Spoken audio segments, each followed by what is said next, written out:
21-year-old Diego Corrales took this fight on 3 weeks preparation. We saw him here on the Deuce on November the 20th in Las Vegas. A fifth-round stoppage of Hector Arroyo. Gary St. Clair, a 6.5-month layoff. He had managerial problems. He says it will not be his distraction tonight. He's won 4 straight by way of decision. For the introductions, here's our ring announcer, Jim Hall. Once again, ladies and gentlemen, welcome to Friday Night Fights on the Deuce. We're at California State University Sacramento Hornet Gymnasium as Don Shargan Productions, in association with Budweiser, the undefeated, undisputed king of beers, present an evening of professional boxing. This bout is sanctioned by the California State Athletic Commission, Chairman Ernest H. Weiner, Executive Officer Rob Lynch, Vice Chairman Dr. Terso Del Junco Jr., Commissioners Andrew Kim, Cal Soda, and Elmer Costa. Our timekeeper is Stan Gordon. Physicians at ringside, Dr. Van Buren Lemons and Dr. Smith Ketchum. And now, ladies and gentlemen, this is our main event of the evening, an IBF World Championship elimination bout featuring 2 undefeated boxers. The winner of this fight will next compete for the world title. It is scheduled for 12 rounds in the junior lightweight division.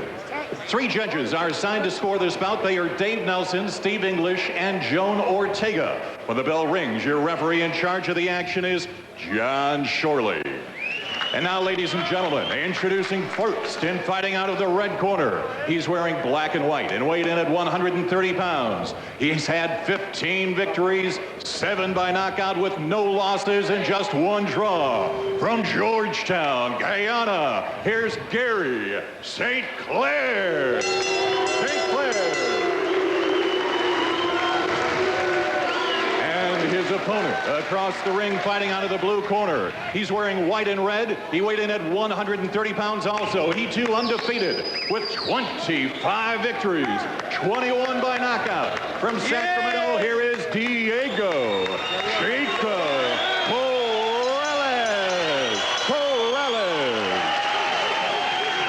Well, the crowd is set. Let's take a look at the California rules for tonight's 12-round IBF elimination bout. No 3 knockdown rule, no standing 8 count. Fighter can be saved with bell in the last round only. Accidental foul, they'll go to the scorecards after the 4th round begins. Prior to that, it will be a technical draw. Diego Chico Corrales, 25-0. Grew up in Oak Park section of Sacramento, California. He is an accomplished chef, graduated from the Leader-Wolf Culinary Academy. Would like to have his own restaurant someday. But he also specializes in punching power. He rated his performance against Hector Arroyo just a 5 out of 10. And Gary St. Clair, well, this is a man that spent time working with Arturo Gatti. I don't know how much that will help him for tonight's fight, but one thing that we know, St. Clair was given some pretty tough workouts. Yeah, another thing we know is you couldn't have different styles than Gatti and Corrales. Corrales a tall guy, boxer, good puncher like Gatti, but fast hands, big different style. Not the kind of guy you'd want to really get ready for Corrales. Gatti's a come-at-you short guy. Take a look at the first-round knockouts. Corrales 7, St. Clair has 1. In fact, 17 of the 21 Corrales knockouts have come within the first 4 rounds. Neither guy has been in against huge competition in their careers, but they're both young. Corrales turned 21 in August. St. Clair will turn 24 in February. They have 2 things in common, Bob. The 0 at the end of their records, that they're undefeated, and neither one has been tested yet. That's going to change tonight. Both those things are going to change tonight. Someone's going to have a 1 at the end of their record. Someone's going to be tested. Corrales told us he feels that in watching some tapes of St. Clair, that St. Clair will fade as the rounds go on. St. Clair has never been past the 10th round. Corrales has only been past the 10th round 1 time. He says he'll box more, use lateral movement, work that jab, and explode with his right hand. He says he wants to keep a busy pace to force St. Clair to wear down early. He says he has a trick. And the trick, I believe, is that he turns southpaw sometime. Well, that's St. Clair. Yes. So far, he has not done that. Yes, St. Clair is known for changing southpaw. And he has promised to do that. Also, he's known for throwing punches from awkward angles and round punches, looping punches, like he did with the right hand earlier. Corrales Corrales not concerned about the cut over his right eye that he suffered against Hector Arroyo back on November the 20th, though it did need some stitches. That happened at the end of the fight, just before the fight ended in the 5th round. Fight that we did here in Las Vegas. We did on ESPN too. It's only been a month. He needed stitches for that cut. You don't know if there was enough time for it to really properly heal. You would guess it probably wasn't. St. Clair doing a little styling, and then he switches to the southpaw stance. Good right hand to the body by Corrales. Corrales has fast hands and he throws sharp punching. And he's trying to use his height, which you want to see with a tall guy. But he stands straight up sometimes. Yeah, he's a 6-foot junior lightweight. I asked him what weight he thinks he'll settle in at. And he says, I don't know, I have a ways to go. He does not have problem making the 130 pounds. The metabolism of a 21-year-old. This 12-round IBF junior lightweight elimination bout, Diego Corrales and Gairy St. Clair. You know, if you're wondering, how does the guy ranked number 7 and how does the guy ranked number 12 get to fight for the number 1 ranking? Well, because spots 1 and 2 are vacant, you can't just put somebody in as the number 1 ranking. You've got to beat somebody in the ranking. So that's how this bout became an elimination bout for the number 1 ranking. Yeah, it's a new ruling that the IBF and IBF President Bob Lee came up with, that if the first 2 spots are vacant, that if somebody in the top 15 want to fight each other and want to take that risk, they will go into the top spot. Not a bad rule, because if you keep guys from just sitting on their ratings and not fighting anybody, waiting for a big fight, it creates good fights. I have some punch numbers from the first round, and you take a look at the punches thrown, and Corrales much busier, but not a whole lot more accurate, only just 3 more shots. You'd want to see the shorter guy busier, because everything even, he's going to probably have to be busier to be in this fight with a taller guy who has some physical edges. Wonder if Corrales, a lot of people say, well, he was cut in his last fight only a month ago. Forget about whether or not he had enough time for the cut to heal for this fight. Was he able to prepare? Was he able to spar? The answer, no. But the fight was close enough where he didn't need a lot of preparation. He was in shape and he was sparring ready from the last fight. Well, the reason why this bout's taking place on short notice, St. Clair only had 2 weeks. There's a right hand from Corrales. Billy Joran was supposed to fight Jesse Magana, but Joran was working out on the Stairmaster and fell off and he suffered a cut around his eye. So that had to be scrapped. 2 things unusual here. One is that 2 undefeated guys are fighting each other, and the other is that they take this kind of dangerous fight on quick notice. Both guys obviously have their reasons. They believe they can beat the other guy.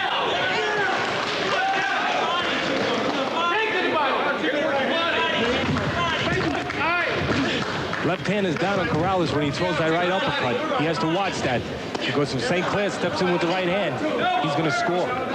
And that happens sometimes. Remember Michael Nunn, when he was champion of the world as a middleweight, he lost his title to James Toney. He was throwing right uppercuts from too far away. Tony stepped in with a right hand, nailed him. Tony was behind in that fight too.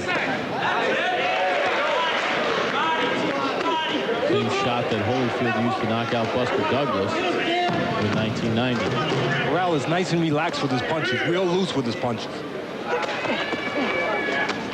Mixes them up nice. St. Clair getting some things done as bell sounds to end round number 2. Well, as a kid, Diego Corrales used to have to cook for his younger brothers, and he developed quite a keen interest in cooking for his brothers, and he enrolled at the Leader Wolf Culinary Academy to meet girls, but instead he got his degree. We asked him about his cooking and what's the favorite dish that he can whip up. The best dish I would have to say would be, again, I'll go with what my brother said, the chicken. I truly love the chicken. I think my best would be menudo, which is a Mexican dish. Love it. Some hominy, a little bit of lemon. That's one of my favorite. And that's just the lining of a pig's stomach, and you get to slice it, and you put like the hominy in there, and you know, a little bit of the red powder pepper. some camino and let it go, you know, just kind of simmer overnight. It'll come out great. Seconds out. Oh, Teddy, you whip that up in your kitchen all the time. Except for the pig stomach part, it sounded pretty good. Wait, I got it. Well, it's baked chicken, too, he talked about that he likes to make for his brothers. Another fine dish. Up, guys, both of you. He's got a good guy cooking up strategy in his corner, Kenny Adams. We start round number 3 of this 12-round bout. Diego Chico Corrales and Gairy St. Clair. Kenny Adams from the Army, was Army amateur coach, head coach of the 92 U.S. Olympic team that went to Seoul, Korea. Also had a couple world champions, Kenny McKinney, Vincent Phillips. Good man to have in your corner. When we were looking at that piece there, one thing you could notice was those rings that are in his left eye. His mother does not like that. I read a story where his mother was very upset that he punctures his skin that way, feels that it can cause a cut. Well, he also has an earring, a stud earring on his tongue. Obviously, he takes that out for the fight as he rips off the right hand. We asked him about the body piercing. Got 2 in each ear, the left eyebrow and tongue. He says he's not worried about it causing cuts. He says when you get it pierced and you give it sufficient time to heal, that the cartilage actually hardens.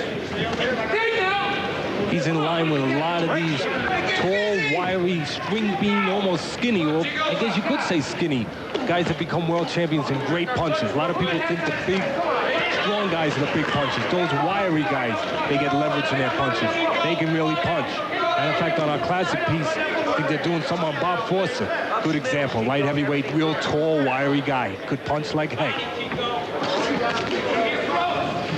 There's Kenny Adams, coach of the right side. Back to the United right side. States Step Seoul up. Use your Olympics jab. team No in walk in. 1988. Don't walk in now. Just use your jab. Right hand lead. Watch your right hand. Watch your right hand. Slip it. Step right. That's it. That's it.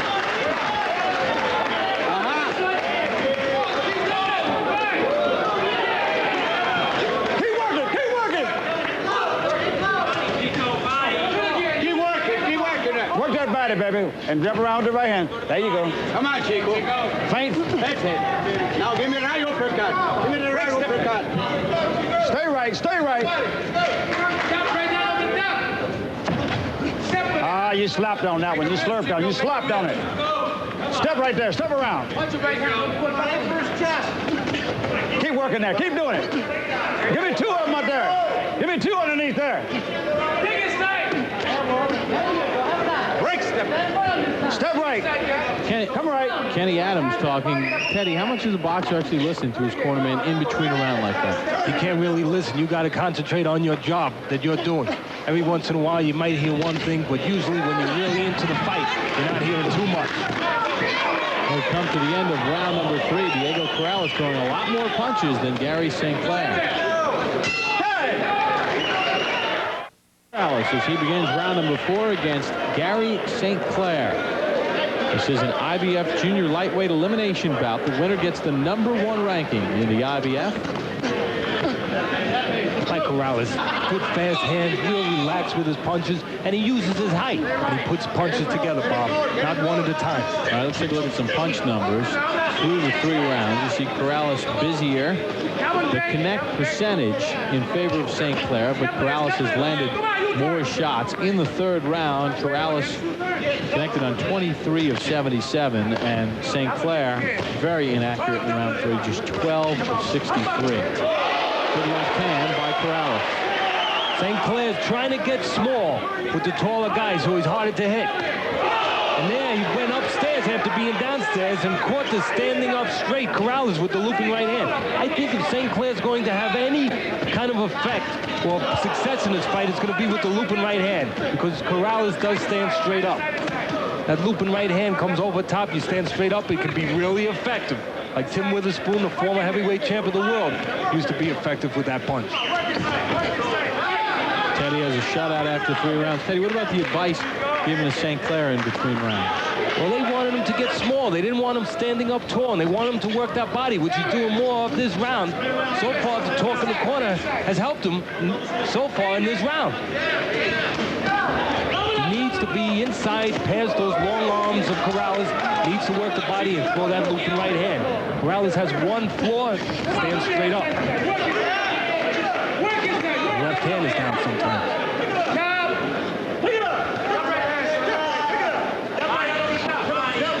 You can see he keeps that left hand low, Corrales, when he looks to throw that right hand. He can be timed, as I said earlier. The problem is you have to take a risk to step in there and time the taller guy. So it takes a real experienced guy not to be afraid to throw that punch. Nothing more than that. Nice double left hand from Corrales.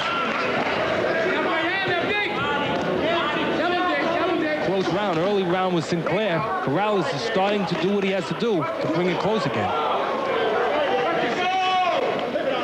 Both guys were good amateurs. Corrales had 117 amateur fights, won a Nationals in '93. Fought a guy named Fernando Vargas twice in the amateurs, losing both times in decisions.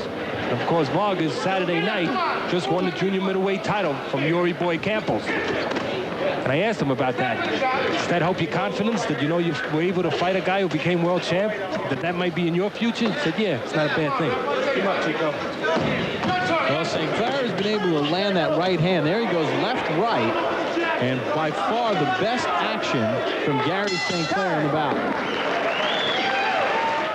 1999, 9 p.m. Eastern. We hope you can join us. Well, Diego Corrales ate some left and right hands in round number 4. And Teddy, by far the best round for Gairy St. Clair. Became close because Corrales came back a little at the end, but I still gave the round to St. Clair. Made it a little closer. My scorecard, 39-37, Corrales. He had been pitching a shutout before that. We talked about the trainer, good man Kenny Adams in the corner of Corrales. Well, pretty good man in the corner of St. Clair, trainer. Lennox Blackmore, countryman of St. Clair from Guyana. He fought Aaron Pryor, the man that we talked about, who was a great fighter that we did the special on tonight. He fought him for the junior welterweight title in 1981. And most people that fought him, he was stopped. Well, we mentioned, but he made a good fight. Well, we mentioned round 4 was a good round for St. Clair. Look at that. He threw almost twice as many punches and outlanded Corrales 21-9. So we've shown you the numbers through the first 3 rounds and how Corrales has been in control, but that illustrates how St. Clair has gotten into this fight. And that illustrates how he can be hit with right hands. Just before that, the right hand, the looping right hand, connected with the straight-up Corrales. There's Lennox Blackmore. Body shot to the left hand. Double up on him, body shot, left hand. Come on, work. Left hook.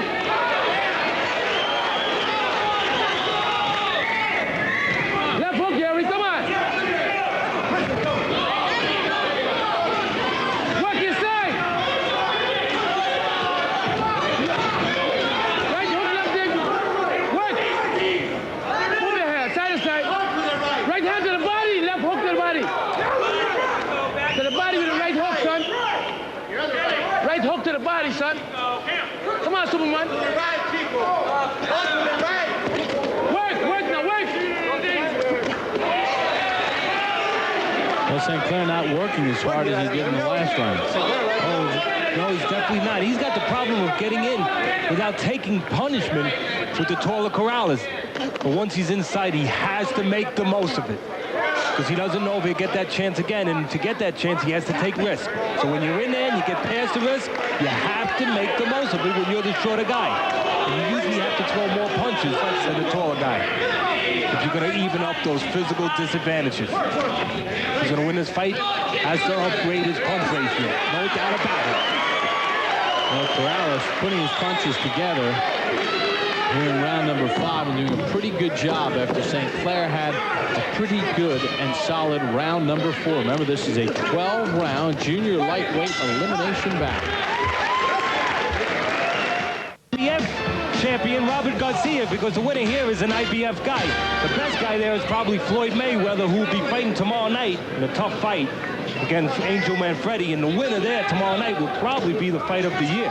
Yeah, tough first title defense for Floyd Mayweather, and you could make the case that the winner of this fight will get Roberto Garcia, the IBF champion, and the winner of that fight might get Floyd Mayweather Jr.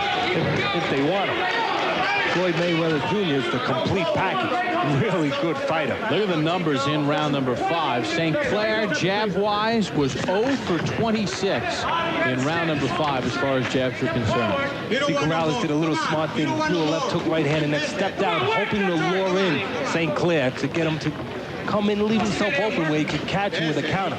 St. Clair just did not bite at it. Are you surprised that Corrales, when they get in tight, at least over the last round or so, has been able to do the better job in St. Clair? If a tall guy, Bob, is going to be successful in his business and become a world champion, which of course Corrales and St. Clair want to do, well, then a tall guy has to learn to fight on the inside. That's why Riddick Bowe was able to beat Holyfield to win the world title the first time. Taller guy was able to fight with the short warrior inside. That made the difference. If he couldn't fight inside, he would have been beat. Teddy's scorecard through the first 5 rounds, 49-46 Corrales. Now here comes St. Clair with some bombs. And the right hand started it because Corrales stands tall in front of his guy, and he shouldn't do that. Although now he's putting his hands up and dipping a little bit. That's okay, but don't do it too long because you got to come back and break up the offense. See, he went defensive too long there, Bob, and he's allowing the other guy to get off because he knows that Corrales is handcuffing himself. There's that right hand again. That's why the old timers say, you make a guy miss, make him pay. For obvious reasons, so he doesn't put punches together on you. And that Corrales keeping his punches short and scoring. See, the key here is St. Clair is in close. St. Clair is not a big puncher. 7 knockouts in 16 pro bouts. He does not have a knockout after the 4th round. He's a good, solid fighter, and the best fighter that Corrales has been in with yet. That's why he's still there, and that's why he's having his moments.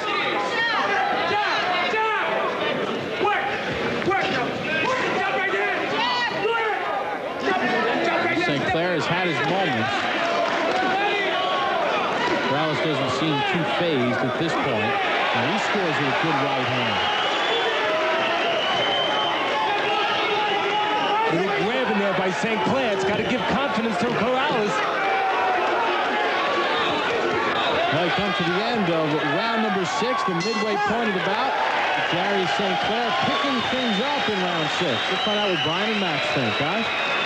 This thing heating up, pretty good fight. By the way, Corrales 21 years old, St. Clair only 23 years old, but the top guys in the division, Floyd Mayweather, 21, and Manfredi, we talked about him in the big fight tomorrow, he's only 24 years old, so Corrales had better be good at this age. Yeah, you know, this is turning into a blazing good fight, and you love to see a fight like this. 2 prospects, both rated in the top 15, fighting each other, putting it on the line. Corrales is winning the fight, but St. Clair is acquitting himself very well. It's just a really good, in a way, almost a throwback fight. Really 1-2 rounds we can score for St. Clair, and that's about it, but a very good fight. Programming note here, of course, it's bowl season on ESPN and ESPN2. The Las Vegas Bowl coming your way tomorrow, 6 Eastern time, San Diego State and North Carolina. Bowl season underway with the Las Vegas Bowl on ESPN2. Let's go back to our main event with Bob and Teddy, guys.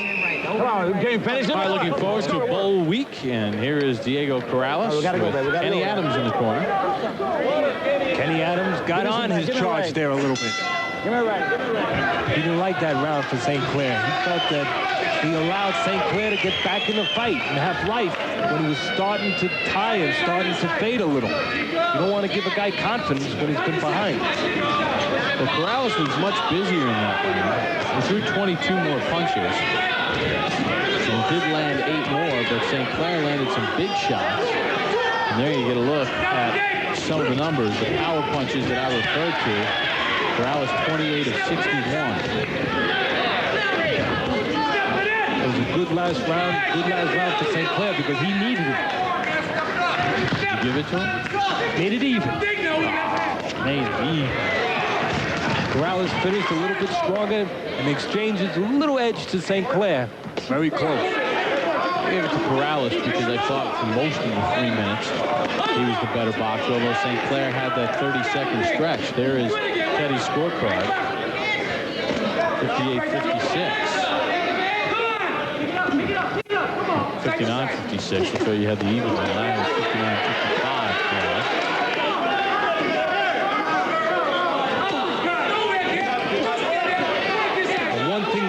Probably favor Corrales as this fight goes long. He's been the more active guy, no doubt about that. 6.5 months since the last fight for St. Clair. Only 2 fights in 98. Counter left hand by St. Clair, and then he ripped off a right hand.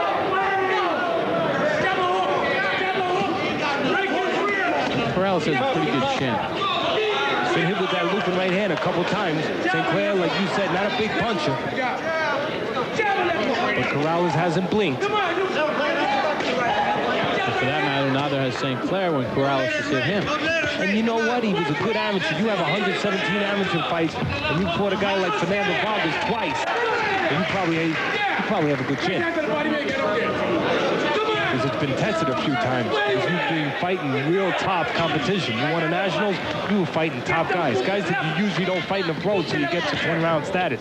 In the 96 Olympic Championships, he lost to Terrence Coffin to Corrales. Gairy St. Clair had 122 amateur wins and won a gold medal at the 94 Pan American Games representing Guyana. It was the juniors, though. It was not the seniors.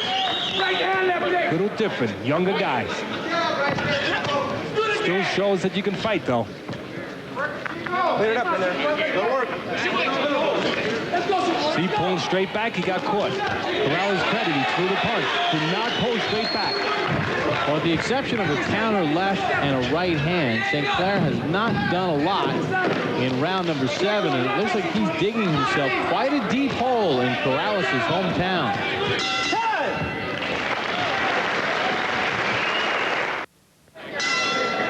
Diego Corrales and Gairy St. Clair begin round number 8 of the scheduled 12-round IBF Junior Lightweight Elimination Bout. Friday night fights on the Deuce.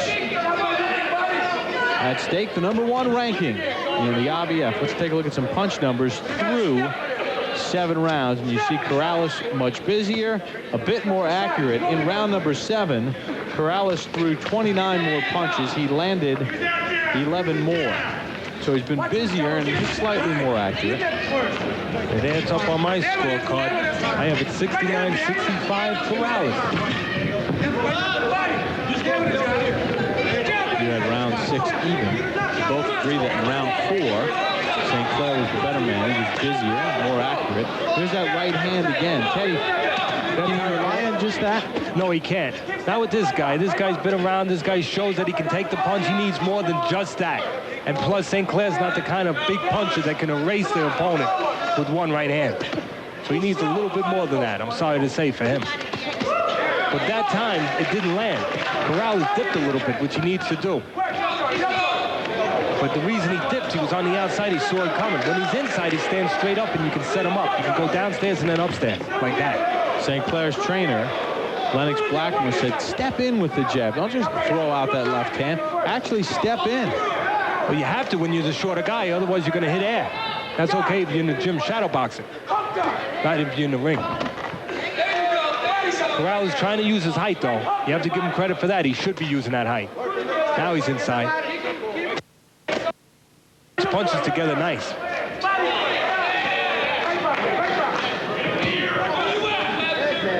It's a real grind being a shorter guy, like a Tyson. Because mentally, you got to be always pressing, always pressing. You're a taller guy, you can take rest, you can take breaks. You can be a little more creative. Yeah, you can even win a round taking break by just using a really good jab. Good left hook that time by St. Clair. He surprised Corrales. There's another left hand to the chin. And he needs to do that. You can't live just by the right hand. Mix it up. The guy's looking for the right hand. Throw the left hook. Right hand by St. Clair. Having a good finish here. Corrales is napping too much. Not moving his hands enough. Just playing defense. And so far, St. Clair hasn't faded as Corrales predicted. You know, I shouldn't say short guys only can go one way. Stevie Johnson, a former lightweight champion who our guy Max just loves, he showed in the last fight the same night that Corrales fought a month ago in November in Las Vegas. He showed that a shorter guy can beat a taller guy by being smart, by boxing.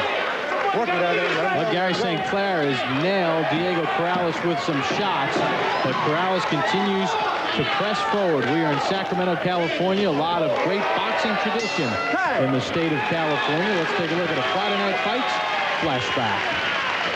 Tell you something. The greatest fighter, I'm going to tell you, that ever lived, that never fought for a world title. Everyone avoided him. He beat 5 world champs, fought from lightweight to heavyweight, beat 7 Hall of Famers, fought for 25 years. Dempsey wouldn't fight him. Jack Johnson fought him once in a non-title fight and won a real close fight. He was on the floor, would never give him a title fight.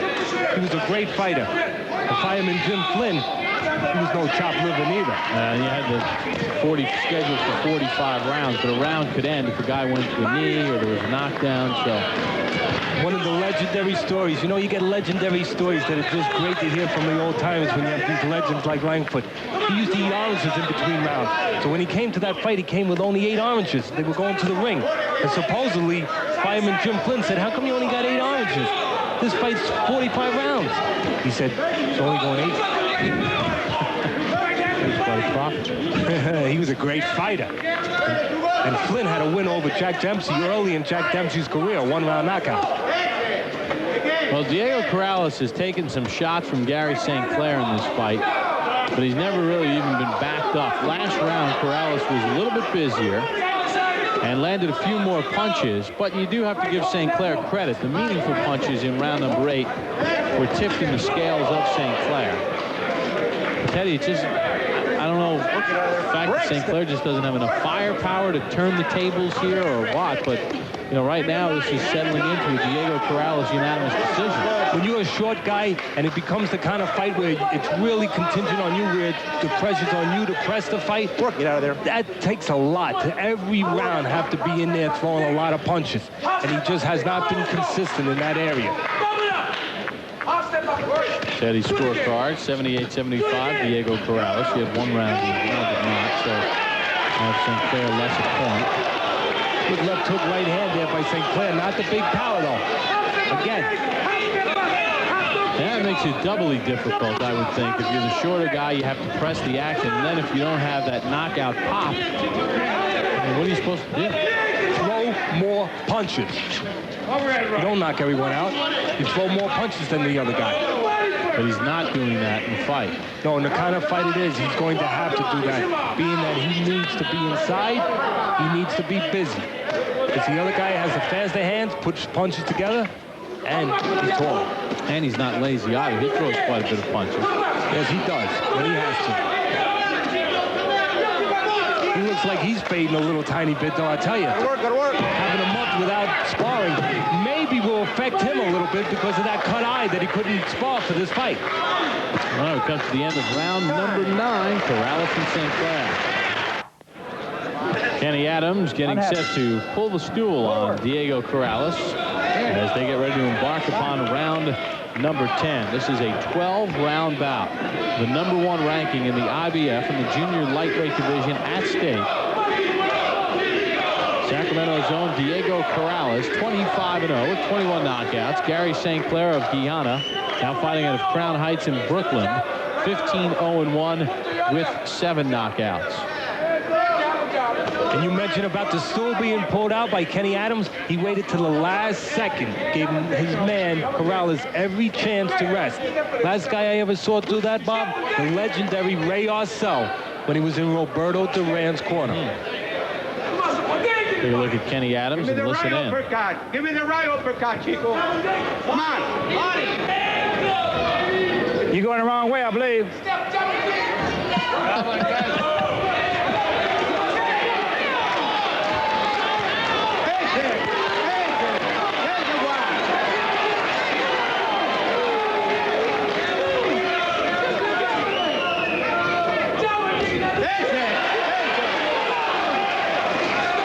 I've been asking that all night.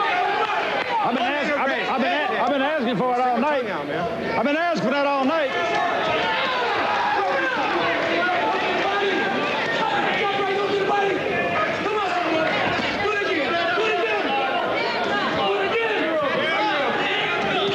Well, I like the little sarcasm at the beginning of that. I think you're going the wrong way. I'm glad we're moving to 9 o'clock in a couple weeks. Some of those kids will be sleeping. Good combination by St. Clair. Certain things they won't be hearing. Right now, Corrales might be hearing a little bells there. He just got caught pretty good. And another right hand. So after a really good first half of this round, St. Clair now landing some bombs. He's the one grabbing on the inside, but he scored, and any grab did not allow the other guy to answer back. pretty smart strategy. Pulled back straight, got caught with the uppercut. The one thing I noticed, Corrales is not putting them together like he was earlier. He's fading just a little bit, but it's up to St. Clair to really step it up. If he stays even, he's going to lose this fight, at least in my estimation. He has to, it's on him to do more, not just to stay even the rest of the round. Usually it works that way when you're behind. Right. Well, you mentioned that starting in 1999, we moved to 9 p.m. Eastern. It doesn't help the kids, though, on the West Coast. No, put earplugs in their ears when they're watching the fight. Sometimes. Well, Gairy St. Clair has landed some bombs, but Diego Corrales standing right there after 10. Land the one, you land three.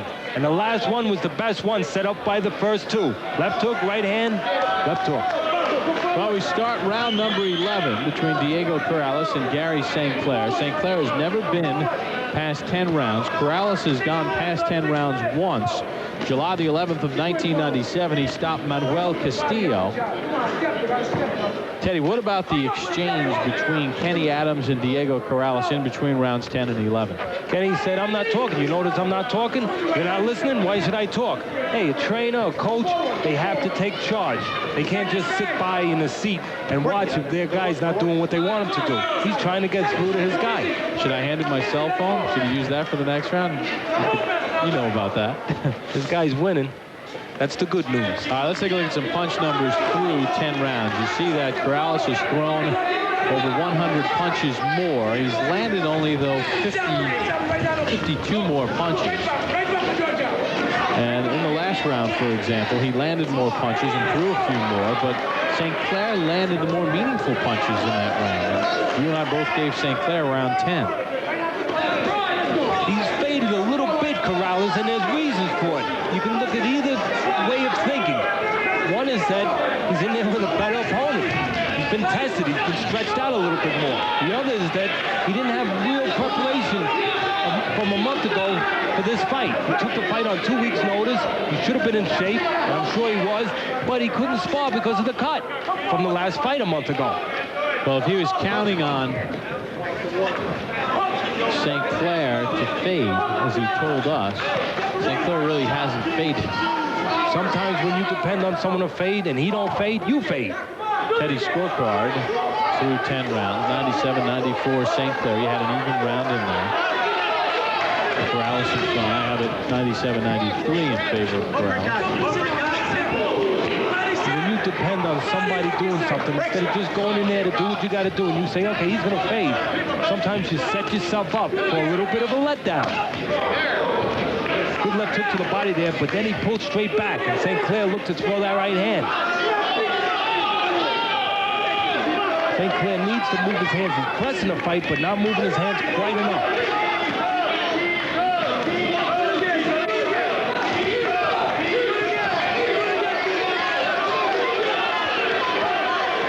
Good exchanges here. Both guys are trying to be the one that finishes. In a close fight, that's important. Who's the last guy to punch? The uppercut. Yes, sir. The shorter guy leaning in, the taller guy should throw that uppercut. And he throws it again, he should put some on top. The head came up, he should put some on top. A good finish to this round by Corrales and a right hand, and St. Clair answers. St. Clair turns southpaw at the end.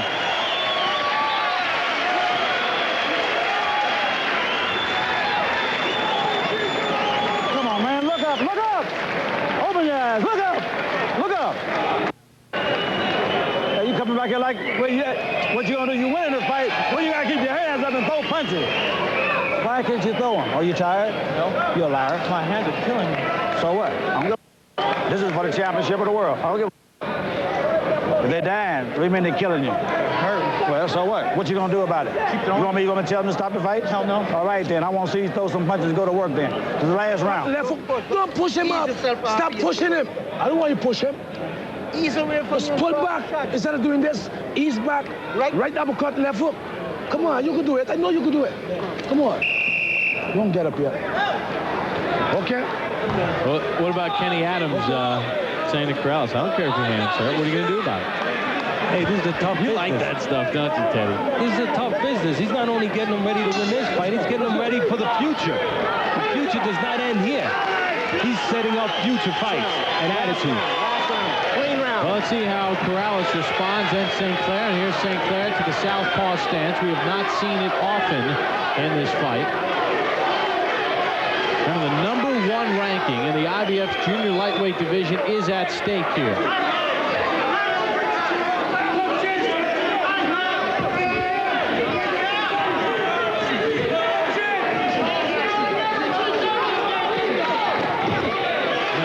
Show the mid-90s thing with some of the language. Yeah. Might not be a bad idea. Boxing before dawn. This is for everything right here. I believe Corrales is the head, and the way he's boxing on the outside, maybe he believes it too.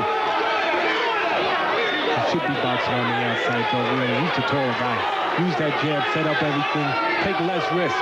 Make the other guy take the risk. You have an advantage that way. Make use of it.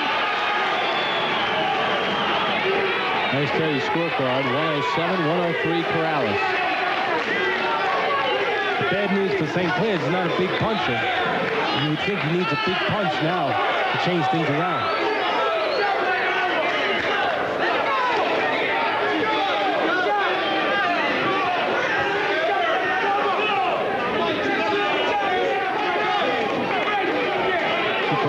Keeping his distance, and he has an edge. He can punch, and he can land before Clair can.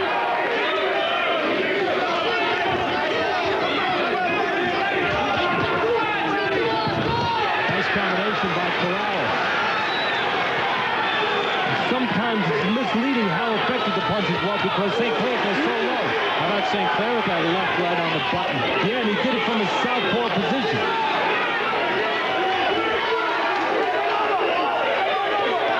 Well, you know what? He said he was going to use a trick and turn southpaw. He's behind in this fight, at least I think. He might as well do it now. But he did to start the round. Maybe he should have done it more in this fight. He did it in round 2 as well. Well, I figure he should do it now because he needs something special to pull it out of a loss. Well, he lands another left hand, but I don't know if he has enough zip left on the fastball. But said the same thing about Davey Hilton against Stephane Roulette. But Hilton could punch. He was known as a puncher. And Roulette did not have a good chin, or was not known as a guy with a good chin. St. Clair's not a puncher. Well, Corrales has a good chin. Well, slipped a little bit on the ring mat there. Yeah, that gets slippery, that ring mat, the logo there, when it gets wet.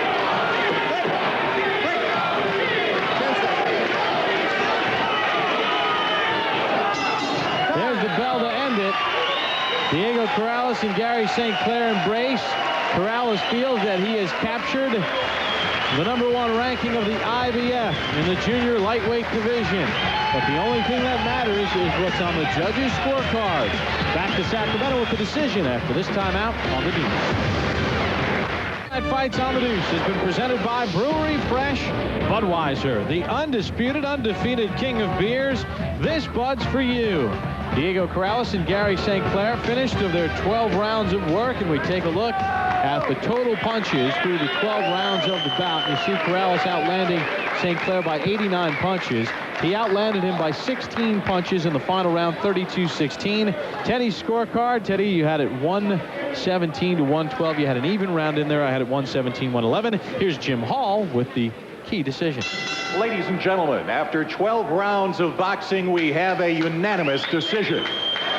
Judge Dave Nelson sees it 118-109. Judge Steve English scores it 116-113.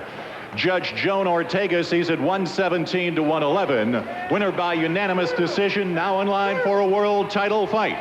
Diego Chico Corrales. Well, that's the way we had it.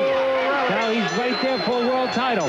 And now he's going to know why Kenny Adams was yelling at him in the corner. Because he's got something in front of him to still do. Work's not over. He is now the #1 contender in the IBF junior lightweight division. A title shot against Roberto Garcia on deck. Let's send it back to Brian Kenny. Brian?